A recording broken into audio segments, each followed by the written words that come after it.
دوستو یہ کہانی ایک فیملی کی ہے جس میں میاں بیوی اور ان کا 9 سال کا بیٹا تھا۔ اجے نے حال ہی میں اس شہر میں ایک پرانی بلڈنگ کو گرا کر اپنا بنگلہ تعمیر کروایا تھا۔ اجے، اس کی بیوی اور بیٹا بہت خوش تھے۔ شروع کے دن بہت اچھے گزرے، سب کچھ ٹھیک تھا، پھر سب کچھ عجیب ہونے لگا۔ کچھ دنوں سے اجے کا بیٹا روہن بہت چپ اور ڈرا ڈرا سا رہنے لگا تھا۔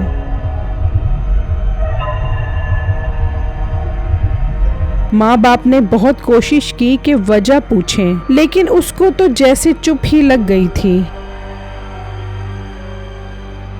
ایک دن اجے کی بیوی انایا آدھی رات کو پانی پینے کے لیے کچن میں گئی۔ لاؤنج سے گزرتے ہوئے اسے روہن کے کمرے سے شور کی آواز سنائی دی۔ انایا حیران ہوئی، کیا روہن اتنی رات کو جاگ رہا ہے اور یہ شور کیسا ہے؟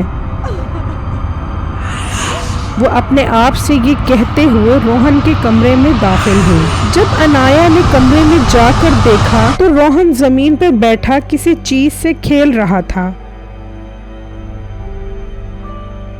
جب انایا نے پاس جا کر دیکھا تو ڈر اور خوف کی وجہ سے اس کی چیخ نکل گئی۔ روہن انسانی سر سے کھیل رہا تھا اور روہن کا چہرہ بھی بدلا ہوا تھا اور اس کے منہ پر خون لگا ہوا تھا۔ انایا یہ منظر دیکھ نہ سکی اور بے ہوش ہو گئی۔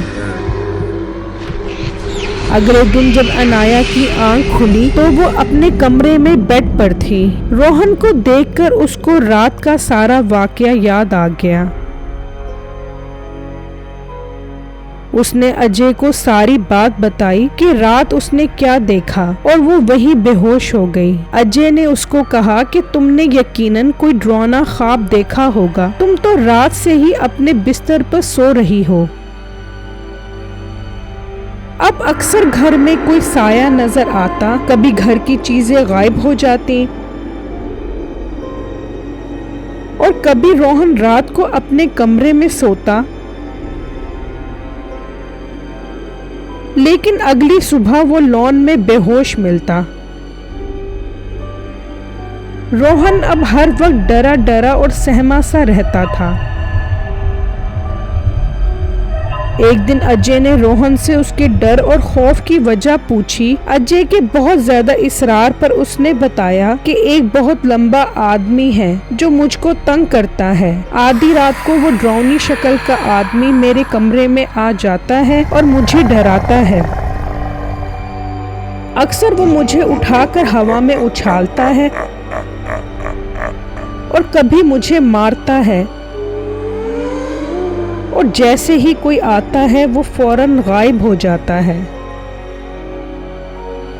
میرا بیٹا بہت خوف زدہ تھا، اس کی وجہ سے ہم بھی بہت پریشان تھے کہ اس مسئلے کو کیسے حل کریں۔ اگلے دن میں آفس سے گھر واپس آیا تو دیکھا میرے بیٹے کے چہرے پر انگلیوں کے نشان تھے۔ میرے بہت پوچھنے پر اس نے بتایا کہ رات کو وہ خوفناک شکل والا آدمی آیا تھا اور اس نے مجھے مارا تھا کہ تم نے اپنے گھر والوں کو کیوں بتایا۔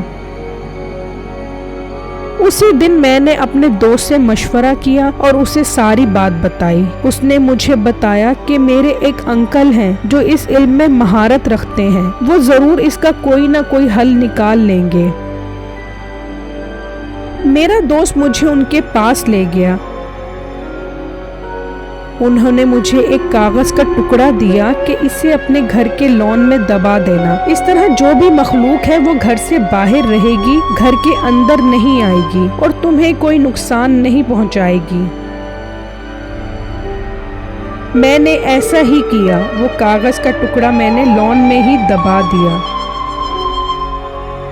اب کچھ دنوں سے میرا بیٹا بالکل ٹھیک ہو گیا تھا اور خوش رہنے لگا تھا، لیکن ہمیں کیا پتا تھا یہ خوشی عارضی ہے۔